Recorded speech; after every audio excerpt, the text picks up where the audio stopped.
muchachos, se terminaron los cuartos de final de la Champions League. No hice ningún video hablando de los octavos porque, bueno, a ver, muchos partidos entre otras cosas. Y la verdad, no sé, no se me pasó por la mente hacerlo. Yo creo que debería haberlo hecho porque obviamente consumo el fútbol europeo y debería subir más contenido sobre fútbol europeo en el canal. Subo de vez en cuando, ahora estoy subiendo los videos de los refuerzos que deben hacer los equipos de Europa. Pero bueno, tenía ganas de hablar de la Champions League porque qué gran jornada de cuartos de final de Champions League nos dieron, ¿no? El Barcelona contra el Dortmund, el Inter contra el Bayern, el Arsenal Real Madrid, que fue una serie, no sé si sorpresiva, porque yo en el fondo sabía que el Arsenal tenía un poco de ventaja. Y bueno, después la serie de el PSG contra mi queridísimo Aston Villa, ¿no? Vamos a empezar igual por cada partido, ¿no? Empecemos por el Barcelona-Dortmund, que quizás era la más predecible y la que más relajada estuvo, ¿no? Que yo creo que el Barcelona en ningún momento alguno pensaba que se le iba a escapar. Un global de 5-3 a favor del Barcelona. A esta altura yo creo que es el máximo candidato a ganar esta Champions League. Una serie que la verdad tuvo un mini susto ahora en la vuelta, que bueno, pierde por 3-1, pero que ya estaba liquidada la serie por la ida, ¿no? Un 4-0. Pero es ahí donde creo que el Barcelona se relaja en exceso, ¿no? O sea, también saca muy buena ventaja, lo que le permite relajarse un poquito, pero se relajó en exceso desde mi punto de vista. Y aunque suene raro decir esto que voy a decir ahora, le va a venir bien al Barcelona esta derrota contra el Dortmund. Porque a ver, ya después de este partido yo creo que no va a subestimar más los resultados. Y aparte de todo esto, es la primera vez que el Barcelona pierde en lo que va de 2025. Y quieras o no, estar algo familiarizado con la derrota de manera temprana es algo que, aunque no parezca, es positivo, porque si el Barça ahora, por ejemplo, supongamos que no perdía con el Dortmund, no sé, quedaba la vuelta 1-1 este partido, llegaba invicto contra el Real Madrid y va y pierde esa final, es muy probable que ese golpe de realidad te afecte a las demás competiciones, y quién te dice te cuesta la temporada. Así que perder un partido que ya tenías un gran resultado a favor, que en cierto punto no te jugabas nada, es positivo. El único problema que yo creo que tiene este Barcelona es la falta de rotación. Tiene muy poco recambio, sobre todo si vemos los que jugaron hoy. Por ejemplo, no jugó Pedri, no jugó Íñigo Martínez. Probablemente el segundo mejor central que tiene el Barcelona, porque para mí el mejor es Cubarsí. Y probablemente el jugador más importante que tiene este Barcelona, como lo es Pedri. Yo en stream varias veces lo dije, que el jugador más importante que tiene este Barça es justamente Pedri. Podría decir alguno, Lamine Yamal, podríamos decir Rafinha. Pero, obvio, son piezas claves, pero yo creo que el Barça depende mucho más de Pedri que de Lamine Yamal o Rafinha. Porque ¿saben cuál es el problema que tienen con Pedri? Es que el trabajo de Pedri no se ve. Porque, a ver, Pedri no está teniendo la mejor temporada en cuanto a estadísticas y eso. No, es justamente ahí en donde la gente lo infravalora a Pedri. Porque Pedri no es el encargado de ser el asistidor o alguien con llegada al área que meta gol, no. Porque justamente Pedri es el que marca el ritmo del partido, por donde pasa el juego del Barça.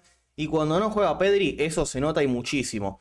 Hoy el juego se intentaba que pase por Frenkie de Jong, pero a ver, Frenkie de Jong no es Pedri, claramente. No puede hacer lo mismo que hace él, porque estamos hablando de un crack, como lo es Pedri, ¿no?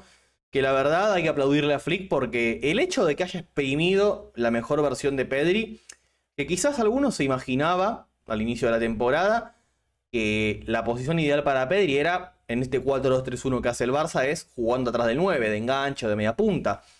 Pero Flick seguramente lo vio en los entrenamientos, vio cómo jugaba, y es ahí donde interpreta que no, que Pedri tiene que estar en la base del equipo. Y ahora que vemos su rendimiento esta temporada, nos damos cuenta de que Flick tiene toda la razón.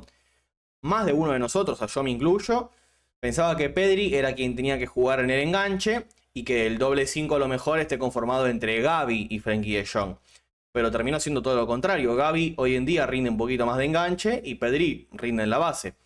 Que es, por ejemplo, un error que para mí comete Luis de la Fuente en España, que lo sigue poniendo a Pedri de enganche, cuando para mí tiene que jugar en la base junto a Rodri o a Zubimendi o a Nico, el que juegue, y que después de enganche termine jugando, por ejemplo, Dani Olmo. Pero bueno, volviendo un poquito al partido, yo creo que lo que hizo que el Barça hoy tenga un partido bastante flojo es esa falta de no tener a Pedri. Y ahí es donde está el gran problema de este Barcelona, es que no tiene rotación, es un equipo que depende mucho de sus titulares. Porque si no juega Pedri, el Barça decae, si no juega Lamine, decae, si no juega Rafinha, decae. Y si te pones a analizar esos tres jugadores puntualmente, no tienen rotación natural. O sea, ¿quién es el suplente de Lamine Yamal? ¿Quién es el suplente de Rafinha? ¿Quién es el suplente de Pedri? Verdaderamente el Barça en estas posiciones tiene muy poca rotación. Así que si quiere evitar tener recaídas como por ejemplo la que tuvo al final del primer semestre, va a tener que conseguir rotaciones en algunos puestos, ya sea con canteranos o con algún que otro refuerzo. Por ejemplo, un extremo izquierdo, un central de rotación para Íñigo Martínez y hasta quizás un volante creativo en la mitad de cancha, que supuestamente Flick había pedido al comienzo de esta temporada a Ángelo Stiller, el jugador que hoy está en el Stuttgart, que veremos si se termina siendo realidad. Y sobre todas las cosas, el Barça necesita laterales suplentes, sobre todo por la banda derecha, porque Koundé viene siendo titular en todos los partidos del Barça desde hace un año y medio. O sea, Koundé se llega a resfriar y el Barça tiene que jugar con Héctor Ford, que a mí es un jugador que no me disgusta, no me parece mal Héctor Ford, pero parece ser que no es del gusto de Flick. Así que seguramente lo van a terminar cediendo, así que, no sé, o lo terminen mandando de vuelta al Barça B, hay que ver. Y por la otra banda tenés a Gerard Martín, un jugador que en sus inicios fue bastante flojo, o sea, cuando debuta temporada fue bastante flojo. Fue mejorando su rendimiento con el pasar de los partidos, pero creo que para estas competencias el Barça necesita tener un lateral de calidad más serio, porque no es serio jugar unos cuartos de final de Champions con Gerard Martín. Yo creo que al Barça, en su defecto, le hace falta o dos laterales, uno derecho y uno izquierdo, o un lateral que pueda jugar por ambas bandas. Y después, bueno, no sé, le puedes dar minutos a Héctor Ford o Gerard Martín, por ejemplo. Pero bueno, poco más para decir del Barcelona Dortmund, ¿no? Pasemos al PSG Aston Villa. Quiero pasar rápido con este porque me da bronca. No sé si me da bronca. Yo me ilusioné con la remontada de Aston Villa. Que bueno, a ver, el que no me sigue, yo ya lo dije varias veces, mi equipo en Europa es el Aston Villa. Quiero pasar rápido porque pienso que mucha gente no le va a interesar este partido, porque a quién le importa que hable yo del Aston Villa, ¿no? Pero este partido hay que decirlo, se definió en la ida. Errores defensivos en algunos goles del PSG y un poco también, yo creo que mal planteamiento de Unai Emery. Pese a que habíamos arrancado ganando en la ida contra el PSG, después al poco tiempo, bueno, lo empata Doué con un verdadero golazo. Y acá para mí es donde quizás se equivoca un poco Emery. Porque, a ver, yo no soy analista táctico, no te puedo fundamentar si está bien o mal lo que hizo. Desde mi punto de vista, yo creo que se equivocó un poquito en este aspecto. Pero yo creo que al menos en la ida, en la vuelta te lo entiendo, pero en la ida, un error jugar con la línea de la defensa tan adelantada. Ya sé que es una idea que viene incorporada con Unai Emery, o sea, lo viene haciendo hace bastante en el Aston Villa, pero con todo respeto, no podés dejar tanto espacio entre la defensa y el arquero cuando en el otro equipo tenés a jugadores como Dembélé, Doué, Barcolá, Kvaratskhelia. O sea, literalmente Emery le dio el espacio al PSG para que nos meta los goles como saben hacerlo, a las contras. Como tenés extremos tan rápidos y con la gambeta que tienen, dejarlos que salgan a la contra es como darse un tiro en el pie, desde mi punto de vista. Yo creo que un planteamiento inteligente en la ida hubiese sido vos salirlo a esperar al PSG, ponerle un bloque medio o bajo. Un bloque medio me parecía mejor. Esperar alguna pérdida y ahí pues rápido salir a la contra, porque también en la defensa el PSG tampoco tiene fenómeno, ¿no? O sea, también está William Pacho, que para mí es un gran central, Nuno Méndez. Pero después está Marquinhos, con todo el respeto. Y Hakimi, que es un lateral más ofensivo, seguramente lo agarras mal parado. De hecho, este planteamiento que yo les digo que para mí debería haber hecho, fue como vino el gol en la ida de Morgan Rogers. Recuperación, si no me equivoco, de McKinn había sido, o de Tielemans. Creo que de Tielemans había sido.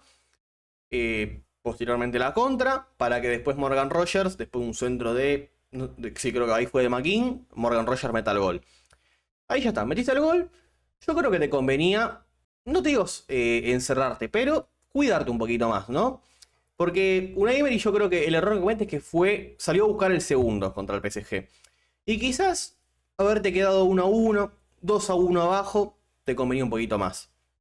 Y después vos en Birmingham lo salís a buscar. Porque como dije, el primer gol, nada que recriminar, es un golazo de Doué. Te hubieses quedado con eso o esperar la contra. El segundo gol, justamente, una transición rápida. Y bueno, ahí Kvaratskhelia lo deja descansando en paz a Disasi, si no me equivoco, ¿no? Y bueno, le mete un golazo inatajable al Dibu Martínez. Y acá es donde yo creo que Unai Emery se equivocó yendo a buscarlo. Porque siento que fue a buscar el empate, que no me parece del todo mal. Pero también tenés que tener en cuenta las limitaciones que tiene el equipo. Claramente no tenés un equipo como lo tiene el PSG. Entonces quizás irte con el 2-1 a Birmingham y en tu casa ahí sí salir a matarlo, ahí era otra cosita. Pero ahí sí creo que fue un error que el equipo haya ido con todo en la ida. Y nuevamente la defensa muy adelantada. Dembélé le filtra el pase a Nuno Méndez. Y bueno, ahí es donde para mí se terminó la serie para el Aston Villa. Porque después, bueno, a ver, en la vuelta es lógico el planteamiento de ir a buscarlo, la defensa adelantada, todo. sobre todo cuando estás 2 goles abajo. Después, bueno, hubo errores defensivos, el primero una contra, error entre Pau Torres y el Dibu Martínez, que para mí faltó comunicación, te mete el gol Hakimi, el segundo muy mal parado el Aston Villa, que quedó parado 2 contra 4 del PSG, y era lógico que ahí te metan el 2-0, que te liquidaba definitivamente la serie, ¿no? Después de verdad que, bueno, el Aston Villa lo da vuelta 3-2, con goles de Tielemans, un golazo de McKean y Konsa dándolo vuelta. Pero tristemente no alcanzó. Te faltó solamente un gol, que para mí, bueno, es ese gol que te metió Nuno Méndez en la ida, ¿no? El que terminó con todo. Y las jugadas que se desperdiciaron también un poquito, ¿no? O sea, con el mano a mano de Asensio, la volea de Madsen, al final que la saca Pacho en la línea, la puta madre. Bueno, yo creo que esas cosas te sentenciaron la eliminatoria, ¿no? Pero igual te digo, yo siendo hincha de Aston Villa, la verdad que no me puedo quejar. O sea, para un equipo que volvió a Champions después de un montón de años, haber pasado entre los 8 primeros, en el camino ganándole por ejemplo al Bayern Múnich 1-0, y que después haya llegado a cuartos de final y le haya dado una gran pelea a uno de los máximos candidatos que tiene esta Champions, yo no le puedo decir nada a este equipo. Yo creo que el proyecto de Aston Villa es por acá, esperemos que el equipo que la temporada que viene no se desarme, que no se vayan piezas importantes como por ejemplo Morgan Rogers, que Konsa, el Dibu Martínez obviamente esperemos que no se vaya. Y que se refuerce el equipo con lo necesario, ¿no? A mi gusto, 2 centrales, que por favor Marco Asensio se quede. Yo creo que también va a hacer falta un delantero suplente, porque desde que se fue Durán fue muy difícil suplantarlo. Y yo creo que también va a hacer falta un lateral derecho quizás. Si a eso se suma que se quede Rashford, yo me quedo contento porque Rashford es un jugador que me está gustando. Pero el proyecto yo creo que es por acá. Yo creo que si se sigue por acá, se puede volver a hacer ese Aston Villa que competía en lo más alto en la Premier y en Europa. Pasemos a el Bayern Inter. En este es verdad, les voy a ser 100% sincero, es el partido que menos atención le presté, la serie que menos atención le presté. Pero no digo que no lo vi, pero no estuve atento al 100%. Pero la verdad que hay que hablar de este Inter, ¿no? Probablemente estamos hablando de los equipos más infravalorados de esta temporada. Y quizás te digo hasta de los últimos años. Un equipo que hasta hace no mucho, en 2023, estuvo al borde de la quiebra, el Inter. En gran parte por la pandemia, fue uno de esos factores. Pero un equipo que tenía una deuda tremenda. Llegó Beppe Marotta en su momento como director deportivo, que en Italia es considerado el rey del mercado de pases.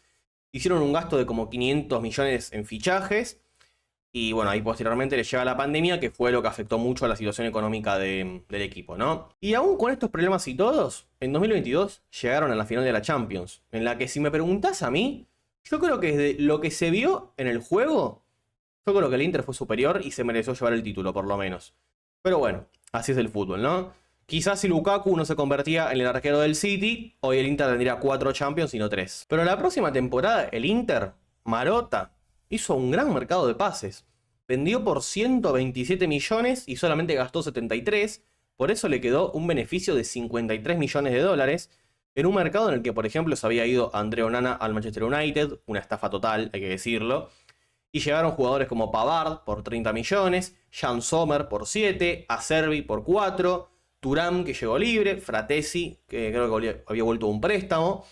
Y el equipo mejoró rotundamente. Ganaron la Serie A con 19 puntos de diferencia del segundo. Fueron el equipo que menos goles le metieron. Y el cuarto equipo que más goles metió en las 5 grandes ligas. Es un equipo que verdaderamente se adapta a cualquier situación. En la Serie A es el equipo que más tiene la posesión. Pero en la Champions, contra rivales más fuertes que no le permiten tener la pelota, vos lo ves y es un equipo que se siente cómodo sin tener la pelota también. Y poco se habla de este Inter que, por ejemplo, en esta Champions, la fase de la Liga, por ejemplo, pasó en el cuarto lugar con un solo gol recibido. Y ahora se cruzó con un Bayern Múnich que, a ver, siendo sinceros, no está en su mejor momento, hay que decirlo. Deportivamente no está en su mejor momento. Ni tampoco en el tema de las lesiones, porque ya que estamos hablando de lesionados, mira, Neuer, Upamecano, Hiroki Ito, Davis y Musiala. O sea, la verdad que piezas muy importantes en el equipo están lesionadas. Un equipo que llevaba con muchas bajas, pero aún así no dejaba de ser un equipo fuerte. Sobre todo en el Allianz, que es muy difícil ganarle al Bayern en su estadio. Y con esto y todo, el Inter le ganó 2-1 de visitante y empató 2-2 en la vuelta para finalmente estar en las semifinales de esta Champions League, en donde se van a tener que medir contra justamente el Barcelona. Un partido que va a ser complicado para el Inter seguramente, pero que tampoco va a ser nada fácil para el Barça. Un equipo que ataca muy bien por un lado y un equipo que defiende de manera perfecta por el otro. Yo creo que esta va a ser la serie más ajustada de semifinales el mes que viene. Y pasemos ahora sí a la serie más interesante de todas, ¿no? El Arsenal Real Madrid. Mamita, ¿qué le pasó al Real Madrid, no? Sin ningún tipo de dudas no es nada comparable este equipo con el que ganó la Champions la temporada pasada. En la ida, pese a que el primer tiempo había estado igualado, el segundo tiempo había sido un baile total del Arsenal. Es verdad que un poco lo rompe al Real Madrid ese primer gol de tiro libre de Declan Rice. Y bueno, ya el segundo ni hablar, que son dos verdaderos golazos. Y bueno, hasta el tercero que ya está, le llega el gol de Merino, que poco se habla de esto. O sea, yo no sé si Arteta es un genio incomprendido, porque a quién se le ocurre que un tipo que mide, sí, 1,90 m casi, pero juega de 5 o de interior, más que nada, o sea, no es que era enganche, que podía jugar ahí, pero no era un enganche. Bueno, un tipo que jugaba de 5 o de interior, lo pones de 9 y te vaya a funcionar también, ¿no? Que en 10 partidos metió 6 goles y 3 asistencias. Un gol en la ida contra el Real Madrid y 2 asistencias en la vuelta. Y eso que el Arsenal también llegaba con varias bajas, como por ejemplo, bueno, Gabriel Jesús, que a mí no me gusta, pero lo tenés ahí. Tenés a Havertz también lesionado. Y Magalhaes, que para mí era un jugador que en una pelota parada, por ejemplo, podía ser un arma, por ejemplo, ¿no? Pero así todo fue una paliza táctica, tanto en la ida como en la vuelta. Es increíble que el Real Madrid jamás en la historia le pudo ganar en Champions al Arsenal. Porque en 2006, sí, en 2006 creo que había sido, justamente esa Champions donde el Arsenal llega a la final y pierde con el Barça. En la ida en el Bernabéu, el Arsenal había ganado 1-0 y en la vuelta empataron 0-0. Pero a ver, yo no quiero hablar tanto del partido hoy, quiero hablar más que nada de este momento del Real Madrid. Que para que dimensionemos lo que es el Real Madrid, ¿no? Que llegó a cuartos de final de Champions y es un fracaso rotundo y está en crisis haberse quedado eliminado. Pero ¿por qué es así todo esto, no? Yo creo que el principal problema que tiene este Real Madrid es que tiene mucha estrella. Y alguno me va a decir, che, pero Nacho, en 2016 hasta el 2018, que ganan las 3 Champions seguidas, el Real Madrid también tenía mucha estrella. Pero hay que entender algo, o sea, no es lo mismo un equipo en el que trajiste jugadores que quizás no eran tan conocidos en su momento y después se potenciaron y se hicieron estrellas, que tener un equipo más o menos sí, bien armado y de la nada vos le agregás 2 estrellas. ¿Me entienden lo que les quiero decir? Y también te digo, hay que decir que hay estrellas un poco negativas. Ahora voy a entrar en ese detalle. Porque, por ejemplo, Toni Kroos, cuando llega al Real Madrid, llegaba al Bayern todo, pero no es la estrella que es Toni Kroos hoy en día. Lo mismo Luka Modric, lo mismo Casemiro, vamos a decirle. ¿Qué otro? No sé, Gareth Bale, Benzema, por ejemplo, esos nombres. Varane, Sergio Ramos. Cuando llegan al Real Madrid no eran estrellas. Se consolidaron ya estando en el Real Madrid. ¿Qué pasa? A un equipo que, bueno, ya tenía estrellas consolidadas dentro del Real Madrid, en este mercado, bueno, perdón, en el de 2023, perdón, vos le sumás un Bellingham. Que, a ver, una estrella ya consolidada no te cambiaba mucho. El problema es ya cuando llega Mbappé. Y acá donde quiero entrar, ¿el Real Madrid verdaderamente necesitaba a Mbappé? O sea, ¿el Real Madrid verdaderamente necesitaba traer a Mbappé? ¿O simplemente fue para traerlo para vender camisetas, por todo lo que te podía llegar a dar Mbappé en cuanto a ventas, lo que sea? Pero deportivamente, ¿lo necesitaba el Real Madrid a Mbappé? Si la temporada pasada justamente habían ganado una Champions sin Mbappé. ¿Me entienden? La habían ganado con José Lu.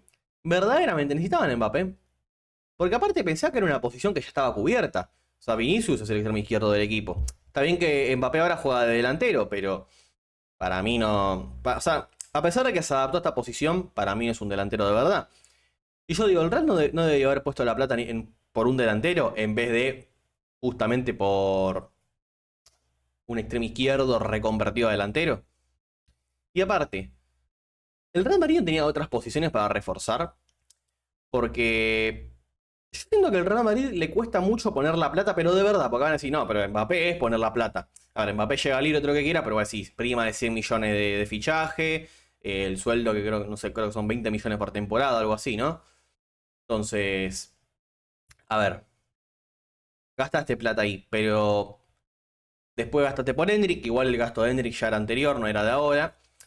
Pero, ¿qué le faltaba al Real Madrid la temporada anterior? O sea, recordemos que el Real Madrid esa final terminó jugando con Nacho, que era el central suplente en la saga central. O sea, la saga central fue Rudiger y Nacho. ¿Y qué le faltaba a ese Real Madrid justamente? Centrales, porque se había lesionado Álava, se había lesionado Militao, Asensio todavía no había aparecido. Entonces, el Real Madrid ahí no debería ir a buscar uno o dos centrales. ¿No debería haber ido a buscar uno o dos centrales el Real Madrid? El lateral derecho no lo voy a mencionar porque, bueno, todavía no había muerto Carvajal. El lateral izquierdo quizás sí era algo a reforzar porque Mendy ya venía flojo. Y después, a ver, recordemos que Toni Kroos la temporada anterior se retiró. Y el Real Madrid iba a perder su figura creativa en la mitad de cancha. Entonces, ¿por qué no fuiste a buscar un creativo en mitad de cancha, no? ¿Por qué no fuiste a buscar un 5 que solamente tenías a Tchouaméni? O sea, el Real Madrid la verdad que tenía que reforzar muchas posiciones por más de que había ganado la Champions a todo esto, ¿eh? Pero tenían que reforzarse mucho. O sea, como dije, le faltaba un central quizás, y para no exagerar con dos, pero uno o dos centrales quizás le hacía falta. Un lateral izquierdo. Un 5. Un 5 más organizador, porque Tchouaméni es un 5 más tapón. Un creativo. Le hacía falta un creativo al Real Madrid. Y después, bueno, si no llegaba Mbappé, por ejemplo, un delantero. El Real Madrid no tenía 9. Estaba jugando sin 9 en toda la temporada. También tenías a José Lu en el banco. José Lu se fue esta temporada. La verdad, yo creo que el Madrid puso la plata en posiciones en las que no hacía falta y tampoco se reforzó como debía. Porque van a decir, bueno, Hendrik. Hendrik sí es delantero. Pero, a ver, no es un delantero de jerarquía para que juegue todos los partidos, claramente. Yo creo que al Real Madrid un delantero más de jerarquía le hacía falta. Entonces acá donde digo que para mí el Madrid no puso la plata cuando debía y no trajo lo que tenía que traer.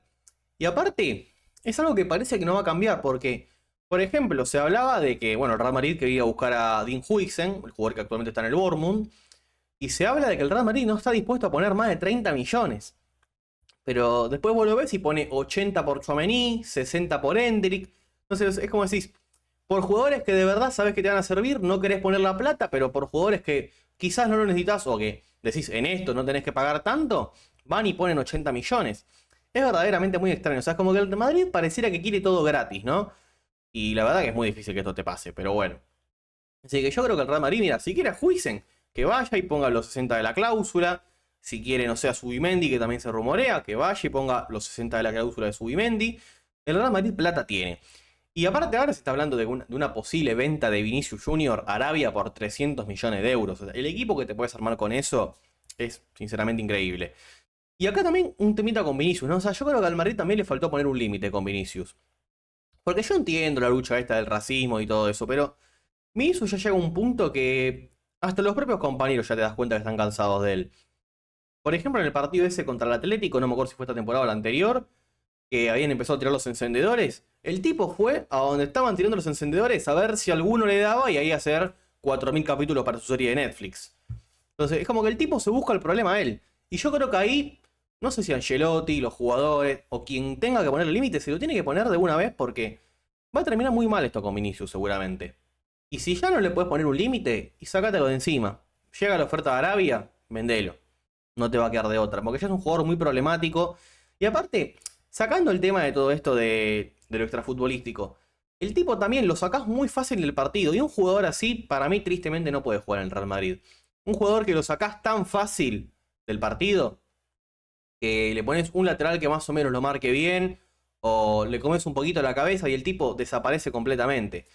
La verdad que son cosas que Vinicius lo va a tener que corregir si quiere seguir estando en el Real Madrid, porque si no, fuera joda, le va a terminar costando mucho en su carrera esto. Recordemos que hasta le costó un Balón de Oro esto también, ¿no? Pero bueno, el tema principal es que, como dije, tiene mucha estrella que ya llegó al Real Madrid y ya estaba consolidada y no quieren poner la plata. A ver, yo ya les hice un video hablando de, para mí, qué refuerzos tiene que hacer el Real Madrid la temporada que viene. Así que, bueno, cuando termine este video, vayan a verlo. Y mañana, ojo, mañana, ponete la alarma, anotate en algún lugar. Mañana a las 19:45 va a estar subido mi video del Manchester United ideal con los refuerzos, las ventas, el 11 ideal, con todo lo que necesita el Manchester United para la próxima temporada. Pero bueno, ahora cuando termine de ver este video, anda a ver el del Real Madrid y mañana estate preparado para ver el del United. Muchachos, sin mucho más para decir en este video, los dejo por hoy. Mañana van a tener el video del United y el sábado, bueno, va a haber análisis del partido de Boca contra Estudiantes. Así que, bueno, suscríbete a este canal, activar la campanita si no querés perderte ningún tipo de video. Andá a seguirme a todas mis redes sociales, tanto en Instagram, Twitter, TikTok, Twitch, que ahí estoy en stream de martes a sábados. Así que bueno, muchachos, sin mucho más para decir, nos vemos hasta el próximo video.